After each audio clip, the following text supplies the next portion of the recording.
नमस्कार. मी डॉक्टर शैला दिनकर आपटे. माझ्या कवितेचं नाव आहे कुसुमांजली. आज या भागामध्ये मी त्यातलं नवीन पुष्प सादर करते. याच्यामध्ये थोड्याशा ज्या कविता आहेत त्या आध्यात्मिक अंगाने जाणाऱ्या आहेत. अगदी आध्यात्मिक असं नाही म्हणता येणार, पण थोडा त्याला टच आलेला आहे. पहिल्या कवितेचं नाव आहे ओंकार. ओंकारातून साकारला नाद, नादातून साकारलं संगीत, सगुण आणि निर्गुण रूपातून प्रत्ययाला आलं सुरेल गीत.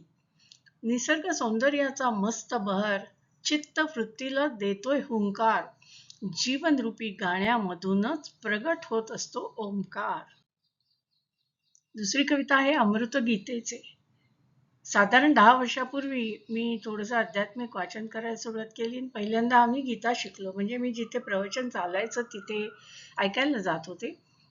पण गीता ऐकल्यानंतर माझ्या जीवनामध्ये जो थोडाफार परिणाम झाला आणि मला जो अनुभव आला तोच या कवितेमधनं प्रगट होतोय.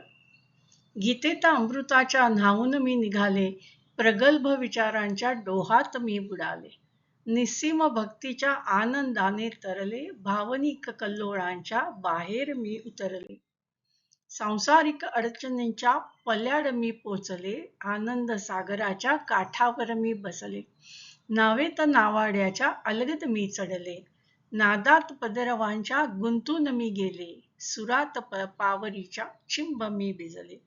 असा होता सगळा तो अनुभव. आता ही तिसरी कविता, याचं नाव आहे अवीट अनुभव. ही थोडीशी आपल्या मनाचं चंचलपणा दाखवणारी कविता आहे, पण त्याच्यातनं सुद्धा आपल्याला आनंद मिळत असतो. नाचऱ्या मनाचा काही कळेची ना काही कल, कधी थय थय मयूर, कधी बोचरा असे सल, परिकथेतील मनमंदिर थेट उभे करी समोर, मध्येच उडून दूर जाई, ताला नाही मुळी धीर, ऊन पावसाचा लपंडाव सदैव ते खेळत राही, अवीट अनुभवाचा मला परम आनंद देऊन जाई. धन्यवाद.